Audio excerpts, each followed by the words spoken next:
Hello and welcome everyone.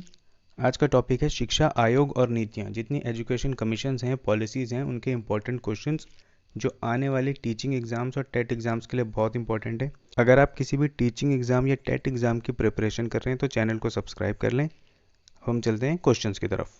तो question शुरू करने से पहले हम सभी एजुकेशन कमीशंस और पॉलिसीज़ का एक बार रिव्यू कर लेते हैं कि उनका करेक्ट नाम क्या है, वो किस डेट पर आए थे और उनका चेयरमैन कौन था।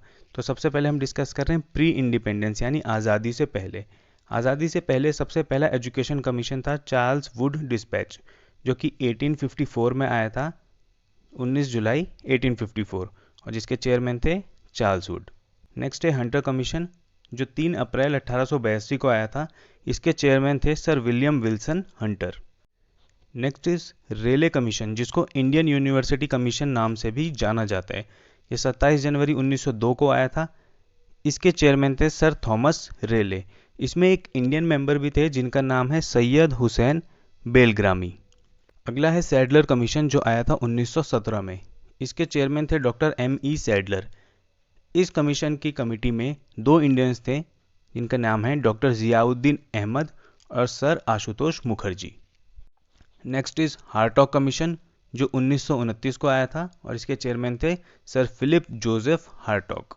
सिक्स्थ इज सार्जेंट प्लान 1944, जिसके चेयरमैन थे सर जॉन सार्जेंट। अब है आज़ादी के बाद के कुछ कमीशंस, जिसमें पहला है यूनिवर्सिटी एजुकेशन कमीशन, जो 1948 में आया था। इसके चेयरमैन थे डॉक्टर S. राधाकृष्णन। इसको first commission in independent India यानी आज़ाद भारत का पहला एजुकेशन कमीशन भी कहा जाता है। नेक्स्ट इज मुदलियार कमीशन 1952 और 53, जिसको सेकेंडरी एजुकेशन कमीशन के नाम से जाना जाता है। इसके चेयरमैन थे doctor A. Lakshman Swami Mudaliar. Third is Kothari commission 1964 से 1966। इसको इंडियन एजुकेशन कमीशन के नाम से जाना जाता है। इसके चेयरमैन है D.S. कोठारी। इसके बाद कुछ एजुकेशन पॉलिसीज़ का ओवरव्यू जो बहुत इंपॉर्टेंट है। पहली नेशनल एजुकेशन पॉलिसी जो 1968 में आई थी। दूसरी नेशनल एजुकेशन पॉलिसी 1986 में आई थी और इसी के अंदर ऑपरेशन ब्लैक बोर्ड भी आया था। नेक्स्ट इज सर्व शिक्षा अभियान 2001 में, नेशनल करिकुलम फ्रेमवर्क 2005 में, राइट टू एजुकेशन एक्ट 2009 में और नेशनल एजुकेशन पॉलिसी जो लेटेस्ट है 2020 में। एक इम्पॉर्टेंट फैक्ट जो आप याद रख सकते हैं वो ये है कि जब नेशनल एजुकेशन पॉलिसी 1968 आई थी, उस समय पर भारत के प्रधानमंत्री थी श्रीमती इंदिरा गांधी।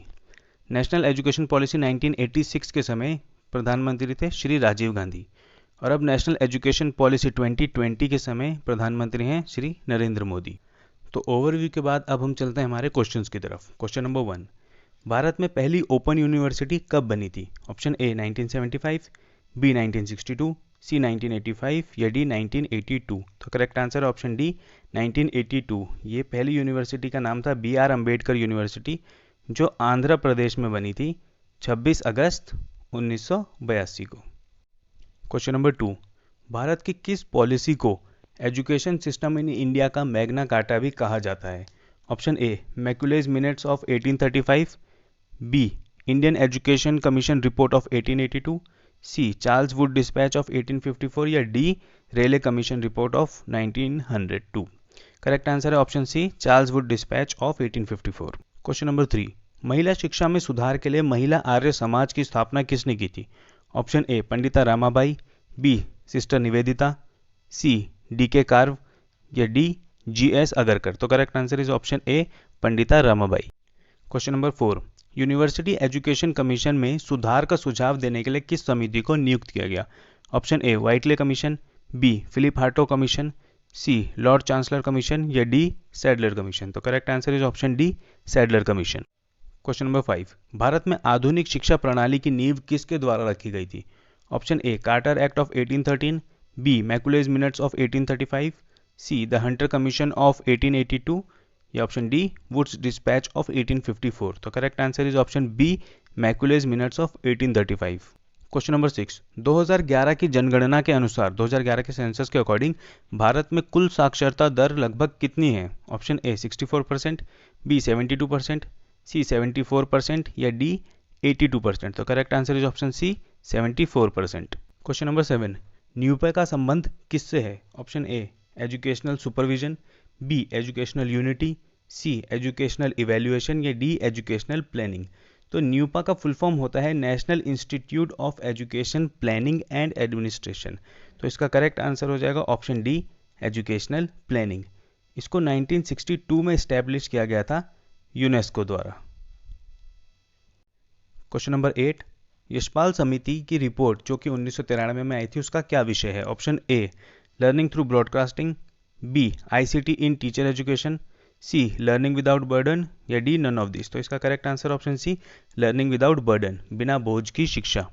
क्वेश्चन नंबर 9, 10+2+3 शिक्षा संरचना किसके द्वारा प्रस्तावित की गई थी? Option A Kothari commission, B Ramamurti committee, C secondary education commission या डी यूनिवर्सिटी एजुकेशन कमीशन। तो correct answer is option A Kothari commission 1964।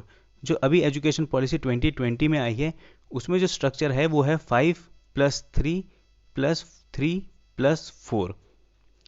उस पॉलिसी के सारे क्वेश्चंस अलग वीडियो में होंगे, एक डिटेल्ड वीडियो होगी जिसमें नेशनल एजुकेशन पॉलिसी 2020 के सारे क्वेश्चंस होंगे। क्वेश्चन नंबर 10, निम्नलिखित में से किस आयोग ने नैतिक मूल्यों के एक भाग के रूप में मौन ध्यान यानी मेडिटेशन का सुझाव दिया था? Option A Indian education commission, B secondary education commission, C national education commission या डी यूनिवर्सिटी एजुकेशन कमीशन। तो correct answer is option D university education commission. Question number 11, स्वतंत्रता के बाद भारत सरकार द्वारा महिला शिक्षा पर गठित की जाने वाली पहली समिति कौन सी थी? Option A the Shri Prakash committee, B doctor Durgabai Deshmukh committee, C doctor Radhakrishnan commission या डी मुदलियार कमीशन। तो correct answer is option B doctor Durgabai Deshmukh committee. Question number 12, प्राथमिक शिक्षा के सार्वभौमिकरण यानी कि यूनिवर्सलाइजेशन ऑफ प्राइमरी एजुकेशन का मतलब क्या है? Option A free and compulsory education to all children जो कि 6 से 14 साल के हैं, B free and compulsory education to all children सभी बच्चों को, C education to all girls child या डी एजुकेशन टू ऑल। तो इसका करेक्ट आंसर है ऑप्शन ए फ्री और कंपलसरी एजुकेशन उन बच्चों को जो 6 से 14 वर्ष के बीच हैं। क्वेश्चन नंबर 13, निम्नलिखित में से किस समिति ने शिक्षक शिक्षा कार्यक्रम यानी टीचर एजुकेशन प्रोग्राम में सुधार के लिए सिफारिश की थी? Option A Yashpal committee, B Mehrotra committee, C Ramamurti committee या डी रेड्डी कमेटी। तो correct answer is option C Ramamurti committee. Question number 14, IGNOU की स्थापना किस वर्ष में हुई थी? ऑप्शन ए 1985, बी 1992, सी 1980 या डी 1964। तो correct answer is option A 1985।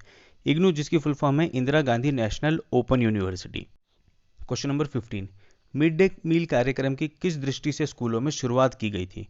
Option A increase enrolment, B increase the employment, C engage teachers या डी इन्वॉल्व कम्युनिटी। तो correct answer is option A increase enrolment, बच्चों को ज़्यादा से ज़्यादा स्कूल में बुलाने के लिए। क्वेश्चन नंबर 16, शिक्षा के सर्व शिक्षा अभियान कार्यक्रम का क्या लक्ष्य है?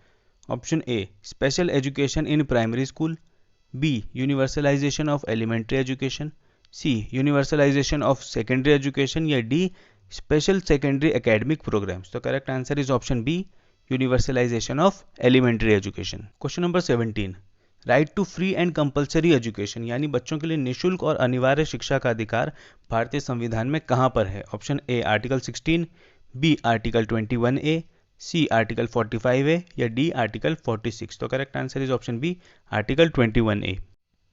क्वेश्चन नंबर 18, एजुकेशन कमीशन 1964 और 66 यानी कोठारी कमीशन, इसकी रिपोर्ट का शीर्षक क्या था? Option A education and the people of India, B education and national development, C learning without burden या D an enlightened and human society. तो correct answer is option B education and national development. Question number 19, selection test teacher training program में किसने suggest किए थे, किसका सुझाव था? Option A NCERT, B NCTE, C NAAC या डी एनपीईआरसी। तो correct answer is option D एनपीईआरसी जिसका फुल फॉर्म होता है national policy on education review committee. Question number 20, Navodaya Vidyalaya का मुख्य उद्देश्य किन बच्चों को शिक्षा देना है? ऑप्शन ए अर्बन स्टूडेंट्स यानी शहरी बच्चों को, बी रूरल स्टूडेंट्स गांव के बच्चों को, सी रूरल टैलेंटेड स्टूडेंट्स गांव के होनहार बच्चों को या डी गर्ल्स स्टूडेंट्स ओनली सिर्फ लड़कियों को। तो correct answer is option C rural talented students. Question number 21, operation blackboard programme किसको बेहतर बनाने के लिए शुरू किया गया था? Option A primary education, B secondary education, C higher education या डी टीचर एजुकेशन? तो correct answer is option A primary education. Question number 22, भारतीय संदर्भ में शारदा अधिनियम यानी शारदा एक्ट क्यों महत्वपूर्ण है? ऑप्शन ए, ये फ्री एजुकेशन बांटता है बच्चों को 14 साल की उम्र तक। बी, ये चाइल्ड मैरिज लड़कियों की रोकता है। सी, ये बच्चों का चाइल्ड लेबर रोकता है। या डी, ये स्टडी मटेरियल रिकमेंड करता है सभी गर्ल्स के लिए फ्री ऑफ कॉस्ट? तो correct answer is option B, ये लड़कियों की चाइल्ड मैरिज को रोकता है। क्वेश्चन नंबर 23, डाइट की स्थापना किसकी सिफारिशों में से एक का परिणाम थी? Option A, Indian education commission. B, university education commission. C, national policy on education 1986। या डी, सेकेंडरी एजुकेशन कमीशन? तो correct answer is option C, national policy on education 1986। DIET का फुल फॉर्म होता है district institute of education and training. Question number 24, इनमें से किस राज्य में ओपन यूनिवर्सिटी नहीं है? Option A, Assam. B, Odisha. C, West Bengal. या डी, बिहार? तो correct answer is option B, Odisha. Question number 25, अपने खुद के चैनल के माध्यम से इंटरैक्टिव एजुकेशनल प्रोग्राम कौन चलाता है? Option A, university of Pune. B, BR Ambedkar open university Hyderabad. C, Annamalai university. या डी, इग्नू? तो correct answer is option D, IGNOU. Question number 26, university grants commission यानी UGC का गठन किसकी सिफारिशों पर किया गया था? Option A, doctor Sarvepalli Radhakrishnan commission. B, Kothari commission. C, Mudaliar commission. या डी, सार्जेंट कमीशन? तो correct answer is option A, doctor Sarvepalli Radhakrishnan commission. Question number 27, who was the first chairman of university grants commission? UGC का पहले अध्यक्ष कौन थे? Option A, professor Yashpal.